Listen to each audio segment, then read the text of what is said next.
Hola, soy Esther y esta es mi estantería. Hola a todas, a todos y a todos, ¿qué tal estáis? Espero que muy bien. Yo tenía muchísimas ganas de volver al canal, así que nada, espero que si habéis podido tener vacaciones lo hayáis pasado muy bien y si no, también os mando un beso muy fuerte y a por todas que os voy a contar todas las lecturas que he hecho de junio a agosto, que son 14 lecturas, y así os pongo al día de dónde he estado metida en este verano, a dónde he podido viajar con las lecturas y os cuento un poco que quizás os inspira para leer estos próximos meses. Los primeros libros os los voy a ir contando rápido porque son libros de los que ya he hablado en el canal y ya luego iremos entrando más en profundidad. Así que el primer libro que leí en el mes de junio, lo que podríamos llamar meses de verano, es Hijas del Futuro, literatura de ciencia ficción, fantasía y de lo maravilloso, que editan Cristina Jurado y Lola Robles, pero como sabéis, porque os he hablado otras veces del canal, es un compendio de ensayos de distintas autoras en el que hablan de pues estos géneros, la ciencia ficción, la fantasía y todo lo que recoge lo maravilloso desde la perspectiva feminista. Sabéis que es un libro que me gustó mucho porque siento que es como un buen recordatorio de dónde venimos, siempre recordar a todas esas mujeres que han formado parte de la cultura literaria de nuestro país, de fuera de nuestro país. Y además me gusta bastante la mirada feminista que utiliza el libro porque es una mirada bastante interseccional y hablamos de autoras negras, de autoras latinoamericanas, de también géneros diversos, hay algún ensayo también sobre el cómic, sobre el afrofuturismo. Bueno, es un libro bastante diverso y creo que es un libro bastante importante. Lo publica con Sony, que no lo he dicho, y nada, pues os lo recomiendo 100% si os apetece leer algo de ensayo relacionado con esta temática. En segundo lugar, el segundo libro que leí en junio fue Ring Out, nuestro cántico de Deli Clark, publicado por Oscura y traducido por Raúl García Campos, que como sabéis es una de mis obsesiones de este año. Aquí tenéis todas las marcas. Es un libro que podríamos denominar dentro de la fantasía histórica, pero es un libro que, como dice el propio Deli Clark, está basado en el presente, ¿no? Tiene inspiración de la actualidad. Y nos vamos a un Estados Unidos distópico en el que controla las calles el Ku Klux Klan. Y en un Ku Klux Klan, además, con cierto toque de fantasía, son una especie de monstruos que cogen la fuerza a partir de la película del nacimiento de una nación. Todo lo que os estoy contando es un poco confuso, pero ya os he hablado en el canal, así que podéis remitiros a otros vídeos si queréis un contenido más en profundidad. Pero lo que nos encontramos en la historia son tres personajes negras inolvidables que son cazadoras de monstruos y que salen a luchar contra estos monstruos del Ku Klux Klan. No me podéis decir que este libro no os apetece leerlo después de esto. Y luego tiene un componente histórico muy importante porque Deli Clark, si no me equivoco, es historiador y además de ser una novela de fantasía, es una novela como a mí me gusta porque siento que se aprende muchísimo con ella, así que os la recomiendo 100%. O sea, este libro hay que leerlo este año. Otro de los libros que he leído y también nos lo he comentado es una novela gráfica que nos transporta a Corea y es La espera de Keum-suk Gendry Kim, que como sabéis es una novela gráfica que nos habla del sufrimiento de las familias que quedaron separadas cuando ocurrió la división de Corea. Es una novela gráfica preciosa, o sea, el dibujo de esta novela me parece increíble y creo que cuenta una historia que es importante que se mantenga viva, ya que todos tenemos responsabilidad con la división que ocurrió con estas familias y es una historia que creo que tenemos que seguir teniendo presente por todo el sufrimiento que produjo, pero también que sigue produciendo, ¿no? Porque siguen habiendo familias de esta época que siguen sin ver a sus familiares desde hace muchísimos años. Y bueno, creo que es importante reivindicarla y que la novela gráfica es una herramienta para hablar de este tema político tan importante. Así que si os apetece un libro sobre Corea, este es vuestro libro. Un libro que me gustó mucho a un libro que no me gustó casi nada. No me gusta mi cuello, de Nora Ephron. Ya os he dado mi opinión varias veces. Creo que es un libro que en el fondo es un libro de relatos cortos de la propia Nora Ephron en un estilo un poco autobiográfico en el que nos habla de pequeñas cuestiones de la vida cotidiana para hablaros de distintos problemas estructurales, pero pienso que los relatos tampoco me parecieron particularmente buenos y de fondo pienso que tiene una visión bastante clasista y edadista de la sociedad, siendo como una mujer norteamericana, blanca y rica, Creo que se ven bastante todos esos sesgos en su escritura, así que no me gustó y pasamos al siguiente libro.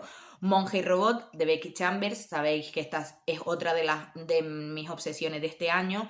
Es una novela intimista, reflexiva, una utopía de ciencia ficción en la que nos encontramos la relación entre un monje y un robot, en la vuelta a unirse de los humanos y de las máquinas. Y bueno, es una novela fundamentalmente de diálogo entre estos dos personajes, una utopía que se sale de los tópicos normales de la ciencia ficción en el que nos encontramos enfrentados a los seres humanos con las máquinas. Aquí lo que vemos es justo lo contrario. Y si os interesa alguna de estas cosas, tenéis que leer este libro, tenéis que leer a Becky Chambers. A mí la verdad es que es un libro que me reconfortó un montón y que yo que tienden a gustarme bastante las historias crudas, siento que me vino muy bien leer esta historia y es una historia cozy pero también profunda. Y de un libro cozy a otro libro cozy, El hechicero de la corona de Sen Cho, que era lo cozy, lo que yo necesitaba en julio, también traducido por Carla Bataller, igual que Monje y Robot. Y en El hechicero de la corona lo que tenemos es una novela victoriana con magia en una Inglaterra en la que se está perdiendo la magia y tenemos dos personajes principales que se van a acabar uniendo. Por un lado, Zacarías, que es el hechicero real. Por otro lado, tenemos a Priscila, que vive en una especie de orfanato, en un mundo en el que se supone que las mujeres no pueden utilizar la magia, pero vemos que en este orfanato de mujeres sí se utiliza bastante para la vida cotidiana. Y bueno, es una novela que yo considero bastante lugar feliz, pero también de fondo hay una crítica a el colonialismo, el racismo, la misoginia, etcétera. Pienso que si os ha gustado los Bridgerton y os gusta la fantasía tenéis que leer este libro. También me recuerda mucho a Garras y Colmillos de Hugh Balton, así que eso es lo que os puedo decir. Ya entramos en libros de los que no os he hablado. En primer lugar, un relato cortito que me gustó mucho y que os vengo a recomendar, que lo podéis encontrar en Voces de Insólita. Yo lo leí porque nos lo regalaron gratuito, así que muchísimas gracias a las personas que lo llevan. Y es El mirador de las viudas de Angela Slater. Yo aproveché la oportunidad porque nunca he leído a Angela Slater y tenía ganas de ver cómo es su pluma, cómo escribía, y me he animado. Probablemente este mes de septiembre lea alguna otra cosa de ella. Y este es un relato del que no voy a develar mucho porque es muy cortito, pero en el que tenemos brujas viejas, mayores, que esto me encanta porque yo soy una persona que me gusta leer también de personajes que sean adultos y mayores, no solo adolescentes, sobre todo en fantasía, que es bastante común. Y es una historia de sororidad, de brujas, hay gatos, es una historia como muy ambiental. Yo siento que pega mucho ahora en septiembre. Me gustó bastante la manera en la que estaba escrita. Tiene un puntito oscuro bastante guay. Ese punto de sororidad, además sororidad intergeneracional. Así que os lo recomiendo mucho para probar a Slater y seguir animándonos a leerla más. Otro libro cortito que leí fue Más allá de Concordia, de Lola Robles, publicado también por Consoni. Este libro la verdad es que fue un libro bastante interesante, pero que pienso que para reseñarlo bien tendría que volver a releerlo, porque es un libro complejo, no se lo recomendaría a todo el mundo. Y más que un libro, o sea, es un libro que es una narración, es una novela corta, pero tiene tanta política dentro de sí que casi me daba la sensación de que estaba leyendo un ensayo. ¿Sabéis lo que os quiero decir? Es un libro profundamente político por lo que cuenta, por cómo lo cuenta, por los temas que se tocan, etc. Y es prácticamente un viaje antropológico de distintos personajes de dos mundos, un poco al estilo de Los desposeídos de Úrsula K. Le Guin, un mundo que parece una utopía y no lo es tanto, y un mundo en el que se supone que es una distopía y también, bueno, es más problemático de lo que parece en un principio. Se tratan un montón de temas, se trata la violencia sexual, se trata la depresión de una manera que me gustó mucho. Hay mucho debate sobre la antropología, sobre la conceptualización de los otros. Es una novela queer, se habla mucho de lo queer. Es una novela en la que se tratan un montón de temas y creo que por eso tendría que volver a leerla para daros un buen feedback sobre ella. Pero la verdad es que fue una lectura bastante interesante y si os interesa algo de lo que os he contado, pues podéis leerla, pero eso, con la mente de que no es una novela fácil y sobre todo al principio es un poco desconcertante. Un libro queer que leí también en julio, que también traduce Carla Bataller y publica Duerme Vela, es Las mareas negras del cielo de Leneon Yang, que como sabéis forma parte de la saga de 4 libros del Tensorado. La saga del Tensorado es como se llama y este es el primero de los libros. La verdad es que debo decir que me gustó mucho. Son 4 novelas cortas de menos de 200 páginas y el primero de ellos me gustó mucho. Es una fantasía épica en la que tenemos los elementos típicos que podemos encontrar en las novelas de fantasía. Pues tenemos un poder absolutista, tenemos un contrapoder religioso, tenemos rebeliones, tenemos un sistema de magia muy interesante. Pero además tenemos todo lo que viene a ser la ambientación asiática, que el autor es singapurense y tenemos toda esa ambientación. Y luego es una novela en la que los personajes pueden elegir su género. Y esto también juega un papel importante porque en este primer libro se reflexiona bastante sobre cómo llegar a ser uno mismo, las dudas que se tienen, etcétera, en los procesos introspectivos que tienen nuestros dos personajes principales, que son dos gemelos. Entonces, esta parte del género y la reflexión queer me parece súper interesante. Luego es una novela que está traducida manteniendo el género no binario, puesto que es lo que hace el autor en el texto original.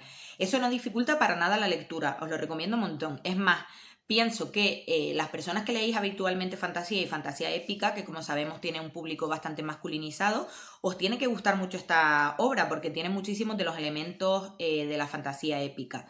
La historia lo que vemos es a una monarca absolutista que debe de alguna manera pagar una deuda con el poder religioso de este mundo. Y para ello debe pagar la deuda a partir de darle a este monasterio a uno de sus hijos. Pero resulta que esta monarca absolutista tiene dos gemelos y estos gemelos tienen algunos poderes y algunas cosas que vamos a ir descubriendo a lo largo de la obra.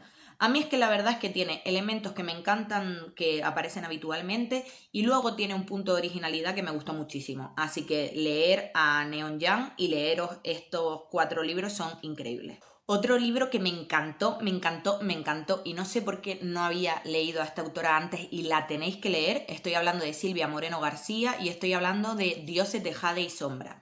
Este es un libro en el que nos vamos a México de 1920, que tiene una gran inspiración maya y que sigue siendo fantasía. Y lo que vemos es a una personaje principal que se llama Casiopeia, que es increíble, o sea, me encanta la construcción de este personaje, que vive profundamente maltratada por los hombres de su familia, tanto su abuelo como su primo, etc.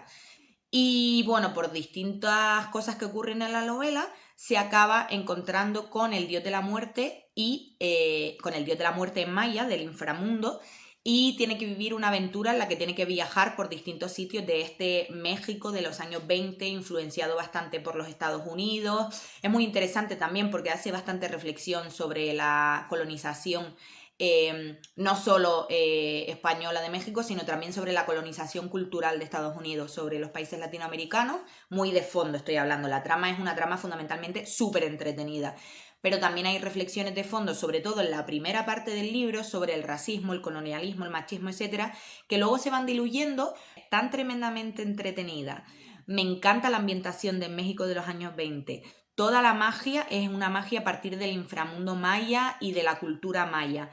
Y luego hay una relación de amor, pero a mí me pareció que no me suelen gustar la romántica ni las relaciones de amor. Tan bien construida, tan a fuego lento. El final de la novela creo que cumple totalmente con las expectativas de lo que vas leyendo a lo largo del libro. O sea, Silvia Moreno García me ha encantado con este libro. Y eso que no es un libro particularmente original, porque es la típica novela de fantasía que hay que llevar a cabo un viaje para ver qué va ocurriendo. Pero es que me encantó, me encantaron los personajes, la evolución de los personajes, la ambientación sobre todo es increíble y voy a seguir leyendo muchísimo a Silvia Moreno García y me da la impresión de que se va a convertir en una de mis autoras favoritas. Empecé agosto prácticamente con un libro que para mí fue una experiencia religiosa ultra inmersiva y hoy estoy hablando de Diarios del Sáhara de Sam Mao. Esta no es una novela de fantasía, es una novela autobiográfica en la que seguimos a Sam Mao, que es una figura ultra interesante, que fue una mujer taiwanesa, que fue la persona que abrió Occidente a China, es decir, fue una persona que se hizo súper famosa con sus relatos sobre Occidente en China y muchas personas chinas quisieron viajar a España porque vivió en Canarias también, ya sabéis que yo soy Canarias, así que para mí esto es muy importante. Y bueno, presentó a muchísima gente sus aventuras en China y se hicieron muy famosas. Tiene 3 libros publicados por la editorial Rata, que ya no sé por qué no publica, si alguien lo sabe que me lo diga, porque esta edición es una maravilla, casi no se encuentra, yo la tuve que comprar de segunda mano, pero si la encontráis es una pasada. Tiene las imágenes de la vida de San Mao, bueno, tiene el relato de su hermano, cómo a la editora le costó muchísimo poder contar esta historia en España. Bueno, estas son las imágenes de San Mao y su marido. Bueno, es un libro increíble, pero me voy a centrar, os vengo a contar de qué va este libro. Este libro son pequeños relatos autobiográficos de San Mao cuando vivía en los años 70 en el desierto del Sáhara. O sea, imaginémonos, es prácticamente un estudio antropológico, porque es nuestra personaje principal, San Mao, que ella se consideraba a sí misma cuentista, y yo creo que lo es, con un marido español de Jaén viviendo en el Sáhara.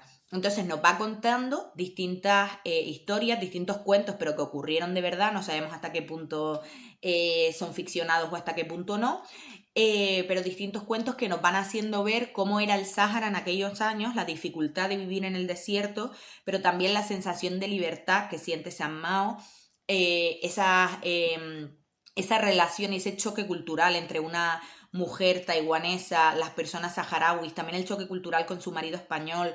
San Mao no deja de ser un personaje gris que a veces tiene inculcado en su manera de pensar cuestiones racistas, gordófobas, misóginas, etcétera, igual que también lo puede tener la población saharaui o la española con ella por ser taiwanesa.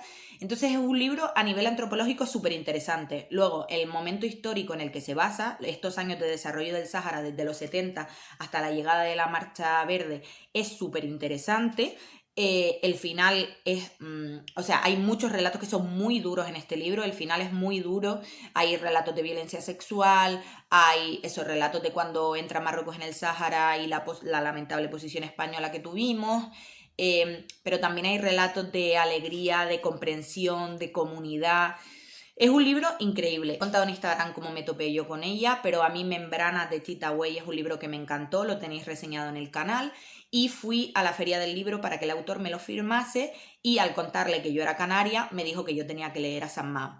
Este es el primer libro que tiene publicado por Rata, fue el primer libro que publicó la editorial Rata, es más, que se llama Diarios del Sáhara, pero luego tenemos un segundo libro que se llama Diarios de las Canarias, si no me equivoco, y un último libro que se llama Diarios de Ninguna Parte. Yo voy a leer los 3. Ha costado muchísimo que se publicase San Mao en España, a pesar de la importancia que tuvieron en China sus relatos. Y bueno, la verdad es que es lo más parecido a una experiencia religiosa porque yo estaba completamente metida en el Sáhara. Y además, el estilo que ella tiene es un estilo completamente directo, no se anda con demasiadas metáforas ni es demasiada lírica. Ella te está contando su vida cotidiana y es ultra atrapante, además de que siento que la época histórica que narra, su posición en el Sáhara, cómo la ven los demás, bueno, es todo súper interesante y de verdad que va a ser una de las mejores lecturas mías de este año. Voy a seguir con San Mao y bueno, ha tenido una historia durísima, también lo cuentan al principio del libro, esta edición es increíble, pero no os voy a dar más la chapa, ya os hablaré más de este libro en otros vídeos. El siguiente libro que leí en verano y fue otro tochal es Fuego y Sangre de George Martin, que como sabéis es el libro en el que se basa la serie de La Casa del Dragón. Yo terminé la segunda temporada de La Casa del Dragón y dije, vale, no voy a seguir esperando hasta dentro de 2 años para enterarme qué sucede con toda esta gente, yo me leo el libro y se acabó.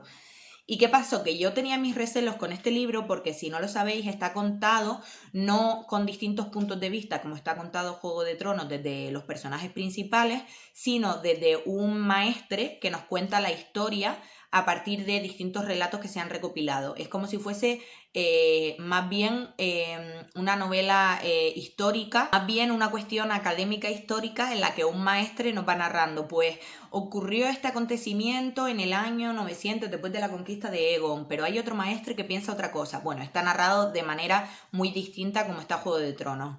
Pero ¿qué pasó? Que a mí me gustó muchísimo. Debo decir que me costó entrar en Fuego y Sangre, porque es verdad que el estilo es difícil de leer, hay muchísimos nombres, muchísimas fechas, a veces se puede hacer un poco tedioso, pero yo me moría de ganas por saber qué ocurría en la serie. Eso me hacía que quisiese seguir leyendo y la verdad, como yo soy muy friki de George Martin, ver toda la línea genealógica desde la conquista de Aegon hasta todo lo que ocurre, no voy a contar más porque no quiero hacer spoiler, a mí me gustó mucho. Lo único que sepáis que si vais a leer Fuego y Sangre tenéis que leer primero la saga de Canción de Hielo y Fuego. Yo pienso que va a ser mucho más fácil leerlo en este orden. No le recomendaría a nadie que leyese primero Fuego y Sangre y luego Canción de Hielo y Fuego, aunque las novelas temporalmente sean en ese orden. Leed primero Canción de Hielo y Fuego si todavía no lo habéis hecho y luego Fuego y Sangre. Después de Fuego y Sangre me volví otra vez con Neon Young y el segundo de la saga del Tensorado con Los hilos rojos de la fortuna. Y también me gustó mucho. Una de las cosas que me está gustando de esta saga del Tensorado es que cada libro parece muy distintos entre ellos y me parece que es muy guay. Vuelve a ser un libro muy original, tiene menos parte política que el primer libro y está más centrado, yo creo, en el desarrollo de los personajes. Pero pienso que está muy bien hecho este desarrollo de los personajes, me han gustado mucho. Aparece algún personaje nuevo, pero es verdad que seguimos a los personajes principales del primer libro y esta es la historia de uno de los personajes principales del primer libro. Pero no os quiero decir quién porque no quiero hacer ningún tipo de spoiler. La verdad es que el libro me pareció muy entretenido, se lee muy rápido, es muy cortito y me pasa algo con Neon Young, que es que normalmente yo tengo esta sensación que quizás es un poco tonta, pero de que cuando leo una novela corta muchas veces se me queda corta, es que no puedo decir otra cosa, pero con Neon Young no me pasa, me parece que están súper bien medidos los libros y me parece súper guay porque lo considero súper difícil escribir algo corto y que te llegue, que te emocione, que tengas ganas de seguir leyendo. Así que os sigo recomendando la saga del Tensorado y en breve iré a por el tercero, seguro. El último libro que he leído este agosto es Linden Hills de Gloria Naylor, publicado por Nórdica. Veis que he salido bastante de la fantasía este verano y de la ciencia ficción, porque este libro tampoco es fantasía. La verdad es que no sabría muy bien cómo catalogarlo. Es un libro del año 85. Para quien no lo sepa, Gloria Naylor es una de las grandes autoras afroamericanas y bastante infravalorada y poco conocida, por lo menos yo no la conocía. Y este libro, Linden Hills, es un libro que a mí me resultó bastante raro. Puede ser porque yo últimamente estoy muy metida en la fantasía, aunque estáis viendo que ahora estoy abriendo la mente y hacía mucho tiempo que no leía un libro de este tipo. Pero os cuento, es un libro un poco raro, por lo mismo, por lo que creo que es un libro bastante bueno, que es por la estructura del libro. Os cuento que Linden Hills es un barrio de personas negras ultra privilegiadas en el que en el principio del libro nos cuenta cómo la persona que se hizo con este barrio lo elaboró de determinada manera para que solo pudiesen vivir personas negras en él. Y él es el dueño de todo el barrio, pero se alquila solo a personas negras y hay un contrato de arrendamiento de 1001 días. Es decir, ese contrato siempre tiene que ir pasando a otra persona negra o esta persona que os cuento, que es el propietario de todo el barrio, le quita la casa a la persona. Vamos, que es obligatorio que allí vivan personas negras. Y es un poco, vivir en este barrio es como, lo dicen en el libro, haberlo conseguido, ¿no? Es como conseguir el éxito en un mundo en el que los blancos son las personas privilegiadas. Ser negro y llegar a vivir en Linden Hills es un poco como conseguir ese sueño americano. De alguna manera, uno de los temas importantes de este libro yo creo que es la imposición de los deseos de las clases altas sobre el resto de las clases y también de las razas, etcétera. Vemos como un poco como las clases altas son las que imponen el deseo de lo que es deseable. Un poco lioso, pero creo que me entendéis. Y Linden Hills os decía que me voy por las ramas, que es un libro guay y difícil por la estructura, porque cada capítulo es un día hasta la llegada de Navidad y en cada capítulo conocemos un personaje de este barrio y el personaje entra y sale de escena, lo conocemos y se va. Y estos personajes los vamos conociendo a partir de los dos personajes principales, que son dos amigos que se llaman Willy y Lester. Lester sí vive en Linden Hills, pero Willy no. Y Willy creo que es una de las perspectivas más interesantes del libro por esto mismo. Y bueno, estos dos niños van haciendo distintos trabajos en Linden Hills, de jardinería, de arreglar casas, etcétera, y vamos conociendo a los distintos personajes. Y lo que en principio debería parecer un idilio, el éxito americano, etcétera, vemos que está profundamente podrido. O sea, en este barrio vemos historias horribles. Hay violencias de un montón de tipos, o sea, cuidado si lo vais a leer, pero yo creo que la premisa es súper interesante. Y luego, estos distintos relatos que vamos conociendo se van intercalando con la historia de una mujer que se narra al principio del libro quién es esta mujer, pero prefiero que lo leáis directamente. Y a partir del profundo maltrato que está viviendo esta mujer, vemos el maltrato que han sufrido las mujeres en Linden Hills. Ella es un poco como la voz que nos narra el sufrimiento de las mujeres en este barrio. La verdad es que al principio me costó bastante la novela, luego me fue gustando más y siento que de esas novelas que cuando la terminé dije, wow, es bastante buena, creo que es original, os la recomiendo 100% si queréis leer algo sobre racismo pero muy original. Gloria Naylor escribe bastante bien, es verdad que a veces me costaba un poco seguir cómo estaba escrita, no sé si por la traducción, por la manera en la que escribe, pero es un libro muy interesante y muy original. Yo no había leído nada parecido a este libro. Es verdad que en el final yo esperaba que explotase todavía más, que para mí se quedó un poquito corto, pero pienso que en algún momento lo voy a releer, es bastante larguito y de verdad que si os apetece leer un libro envolvente, que parece que tú al final conoces perfectamente Linden Hills y yo las últimas páginas tenía adicción a meterme en esta historia, os lo recomiendo 100%. Además de que siento que políticamente es un libro súper importante. Nada, esto ha sido el vídeo de hoy. Tengo un montón de ideas ahora que empieza el curso, porque para mí septiembre es como si fuese prácticamente el nuevo año. Tengo un montón de ideas para traeros vídeos al canal y muchísimas ganas, así que espero poder hacerlo recurrentemente. Y si queréis que así sea, ya sabéis que me podéis apoyar dándole like, suscribiéndolos, hablándolos con amigas, comentando, que me encanta cuando me comentáis en los vídeos. Y nada, que nos vemos muy pronto con nuevos vídeos que espero que os gusten mucho. Adiós.